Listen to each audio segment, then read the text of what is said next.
અમેરિકામાં સિનિયર સિટીઝન્સને ઠગવાના મહાકૌભાંડમાં લોકોને વિક્ટિમ્સના ઘરે મોકલીને કેશ કલેક્ટ કરવાનું કામ કરતા એક ગુજરાતીને કોર્ટે 16 વર્ષની જેલની સજા ફટકારી છે.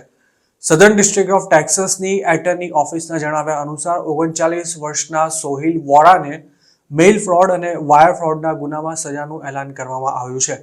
ગ્રેટર શિકાગોમાં રહેતા અને અમેરિકાની પરમેનન્ટ રેસિડેન્સી એટલે કે ગ્રીન કાર્ડ ધરાવતા સોહિલ વોરાને 188 મહિનાની સજા ભોગવવાની સાથે વિક્ટિમ્સ પાસેથી પડાવવામાં આવેલા $3.5 મિલિયન પણ પરત ચૂકવવા પડશે. કોર્ટ હિયરિંગ દરમિયાન એવું પણ જાણવા મળ્યું હતું કે સોહિલ વોરાના ફ્રોડનો ભોગ બનેલા 80% વિક્ટિમ્સ સિનિયર સિટીઝન્સ હતા, જેમાંથી 33 લોકોએ અથવા તેમના પરિવારજનોએ કોર્ટ સમક્ષ ગવાહી પણ આપી હતી.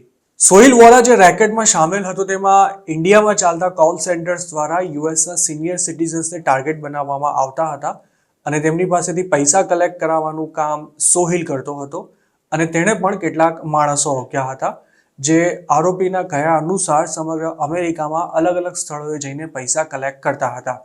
સોહિલ જે લોકોને પૈસા લેવા મોકલતો હતો તેમાંના કેટલાક લોકો પકડાઈ જતા આખરે આ કાંડનો રેલો તેના સુધી પણ પહોંચ્યો હતો અને તેની પણ 2023માં ધરપકડ કરવામાં આવી હતી. કોર્ટમાં રજૂ કરવામાં આવેલા ડોક્યુમેન્ટ્સ અનુસાર 2017થી 2022ના ગાળામાં સોહિલે અમેરિકામાં પોતાના માણસો મારફતે લાખો ડોલર્સ કલેક્ટ કરાવ્યા હતા અને પોતાની ધરપકડ થયા બાદ તેણે 23 ઓક્ટોબર 2023માં ગુનો કબૂલ કરી લીધો હતો. ત્યારબાદ તેને હાલમાં જ સજાનું એલાન કરવામાં આવ્યું હતું. વિક્ટિમ પાસેથી કેશ પડાવવા ઉપરાંત સોહિલ અને તેની ગેંગ તેમને ગિફ્ટ કાર્ડ્સ ખરીદીને તેના રિડમ્પશન કોડને શેર કરવાની પણ ફરજ પાડતી હતી. ઇન્વેસ્ટિગેશન એજન્સીનો એવો પણ દાવો હતો કે સોહિલે 280 લોકો પાસેથી પૈસા પડાવવામાં મહત્વની ભૂમિકા અદા કરી હતી. સોહિલને સજા થઈ તે પહેલા તેના કહેવા પર પૈસા કલેક્ટ કરનારા 3 આરોપીઓને પણ કોર્ટ 2.5 વર્ષથી લઈને 5 વર્ષ સુધીની જેલની સજા સંભળાવી ચૂકી છે.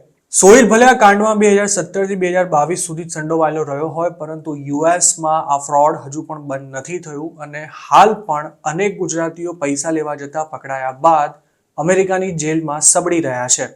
તેમાં યુએસમાં ઇલીગલી રહેતા લોકો ઉપરાંત સ્ટુડન્ટ કે પછી ટુરિસ્ટ વિઝા પર ગયેલા તેમજ ગ્રીન કાર્ડ અને સિટીઝનશીપ ધરાવતા લોકોનો પણ સમાવેશ થાય છે. પૈસાથી કે પછી ગોલ્ડથી ભરેલું પાર્સલ લેવા જતા પકડાયેલા વ્યક્તિને આ 2 નંબરી ધંધાની વિશેષ માહિતી નથી હોતી. તેનું કામ પોતાને આપેલા એડ્રેસ પર પહોંચી પાર્સલ કલેક્ટ કરી લીધા બાદ તેને અમુક નિશ્ચિત વ્યક્તિને પહોંચાડી દેવાનું હોય છે. અત્યાર સુધી પાર્સલ લેવા જતા ભલે ઢગલાબંધ લોકો પકડાયા હોય, પરંતુ તેમાં દોરી સંચાર કરનારા સોહિલ વોરા જેવા લોકો સુધી અમેરિકાની પોલીસ ભાગ્યે જ પહોંચી શકી છે. હાલના દિવસોમાં જ 3 ઇન્ડિયન્સને આવા કેસમાં 5 થી લઈને 6.5 વર્ષ સુધીની અલગ અલગ કેસમાં સજા સંભળાવાઈ હતી. આમ તો વાયર ફ્રોડ કે તેનું કાવતરું ઘડવાના આરોપમાં 20 વર્ષ સુધીની સજા થઈ શકે છે, પરંતુ પોલીસના હાથે ઝડપાયેલા મોટાભાગના લોકો માત્ર કુરિયર હોવાથી કોર્ટ તેમને ઓછી સજા સંભળાવતી હોય છે. જોકે સોહિલ વોરા તેમનો સૂત્રધાર હોવાથી તેને 16 વર્ષની જેલની સજા ફટકારવામાં આવી છે. સોહિલની સજા પૂરી થયા બાદ તેનું ગ્રીન કાર્ડ કેન્સલ કરી તેને ઇન્ડિયા પાછો પણ મોકલી દેવાશે.